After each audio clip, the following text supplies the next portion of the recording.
রাসূল বলেন যে ব্যক্তি মসজিদ পরিষ্কার করবে আল্লাহ তার দিলের ময়লা পরিষ্কার করে দিবে। এই কথাটা বলার পরের দিন থেকে রাসূল আমার লক্ষ্য করে দেখে প্রতিদিন কে যেন মসজিদ পরিষ্কার করে রেখে যায়, কিন্তু নবীজি খুঁজে পায় না। আরো সকালে যায়, দেখে পায় না। আরো সকালে যায়, পায় না। অনেক দিন পর একদিন রাসূল মধ্য রজনীতে গিয়ে দেখে একটা মহিলা এসে মসজিদ পরিষ্কার করে ওই এলাকার দিকে চলে যায়। রাসূল বুঝতে পারলেন এই মহিলা প্রতিদিন মসজিদ পরিষ্কার করে। কয়েক মাস চলে গেল।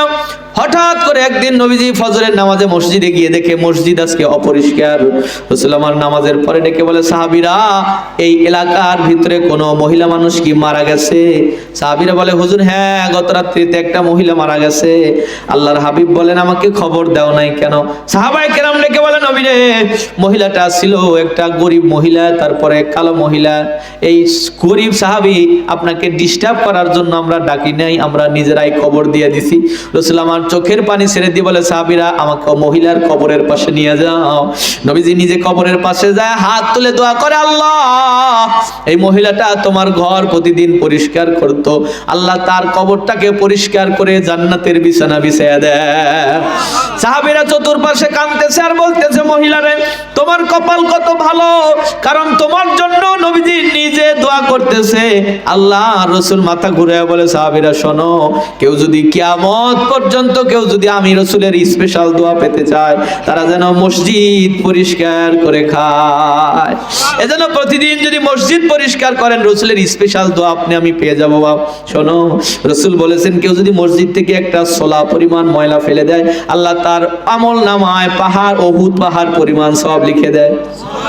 নবীজি বলেন, কেউ যদি মসজিদে একটা চটাইয়ের ব্যবস্থা করে দেয়, এক চটাই মানে একজন দাঁড়ানোর জায়গা, নবীজি বলেন তার জন্য আল্লাহ পাকের ৭০,০০০ রহমতের ফেরেশতা দোয়া করতে থাকে। আল্লাহ রাসূল বলেন, কেউ যদি মসজিদে একটা লাইটের ব্যবস্থা করে দেয়, লাইট জ্বলা অবস্থায় যদি মানুষটা মারা যায়, আল্লাহ তার কবরটাকে নূরে মুনাওয়ারা করে দিবে।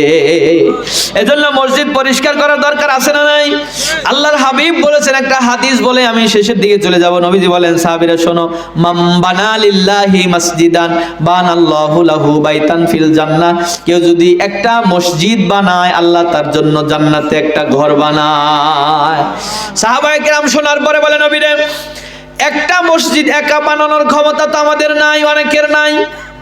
আল্লাহ রাসূল বললেন, সাহাবীরা শোনো, কেউ যদি মসজিদ বানাতে যায়, একটা পাখির বাসা পরিমাণ অংশগ্রহণ করে। পাখির বাসার মধ্যে ছোট্ট বাসা হলো টুনটুনির বাসা। রাসূল বলেন, কেউ যদি টুনটুনির বাসা পরিমাণ এতটুকু অংশগ্রহণ করে, তার মানে ২০টা টাকা দিয়ে যদি একটা ইট দিয়েও যদি সহযোগিতা করে, আল্লাহ তার আমলনামায় একটা পরিপূর্ণ মসজিদ বানানোর সওয়াব লিখে দেয়। এ বন্ধু, শুধু কি এখানেই শেষ? বাদশাহ হারুন আর রশিদের নাম শুনেছেন আপনারা? কয়েক মিনিট। বাদশাহ হারুন আর রশিদ এটা শোনার পরে উনি ওনার সব সৈন্যদেরকে ডেকে বলল, দেশবাসী শোনো, আল্লাহ আমাকে টাকা পয়সা কম দেয় নাই, আমি নিজে টাকা একটা মসজিদ বানাবো, তোমরা এই মসজিদে দান করতে পারবে না। কারণ রাসূল বলেছেন যে একা একটা মসজিদ বানায়, আল্লাহ তার জন্য জান্নাতে একটা ঘর বানায়।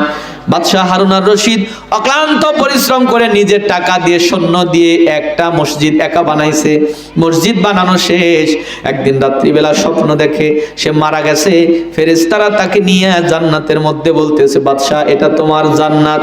লক্ষ্য করে দেখে জান্নাতের সাথে লেখা রয়েছে এটা বাদশাহ হারুন আর রশিদের জান্নাত।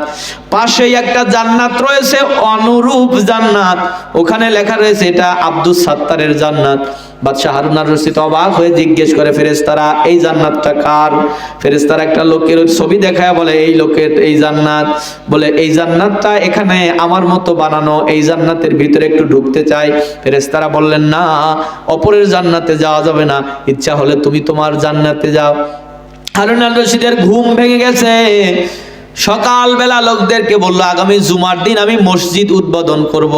হারুন আর রশিদের মূল উদ্দেশ্য হলো ওই আব্দুস সাত্তারটাকে আমি চিনে বের করব।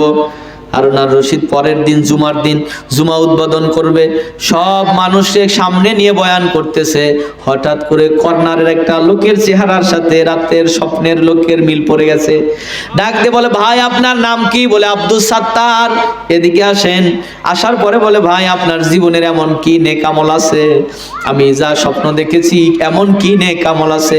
লোকটা ডেকে বলে, বাদশা রে, আমি বলতে পারি, শর্ত হলো আপনি আমাকে মারতে পারবেন না। বলে, ঠিক আছে, মারবো না।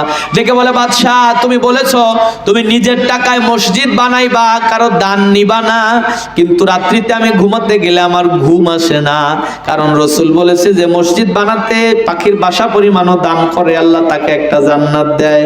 একদিন রাত্রিবেলা আমি নিয়ত করলাম, আল্লাহ আমি আগামীকালের দিনের পরিশ্রমের সব টাকা দিয়ে একটা ইট কিনে হলেও হারুন আর রশিদের মসজিদে দেব। আমি ইট কিনে নিয়ে বিকেল বেলা অপেক্ষা করলাম। তোমার সৈন্যরা যখন রাত্রিবেলা ঘুমায় গেল, আমি আমার ইটটা নিয়ে ওয়ালের একটা তোমার ওই সৈন্যদের গাথা ইট নামায়া আমার ইটটা বসায়া দিয়ে বাড়িতে চলে এসেছিলাম। যাই নামাজ বিছায় দোয়া করেছি, আল্লাহ আমি তো কিছুই করতে পারি নাই, একটা ইট কিনে দিয়েছি, আল্লাহ তুমি আমাকে কবুল করো। হারুন আর রশিদ চিৎকার দিয়ে বলে, ভাই তোর ইটের দাম কত বল, আমি তোর ইটের টাকা ফিরিয়ে দেব। তোর ইটের দাম কত বল, কত টাকার ইট কিনেছিলি? লোকলা মুস্কি হাসি দিয়ে বলে, বাদশা রে, স্বপ্ন শুধু আপনি দেখেন নাই, স্বপ্ন আমিও দেখেছি। সামান্য টাকার বিনিময়ে আমি জান্নাত বিক্রি করতে পারবো না।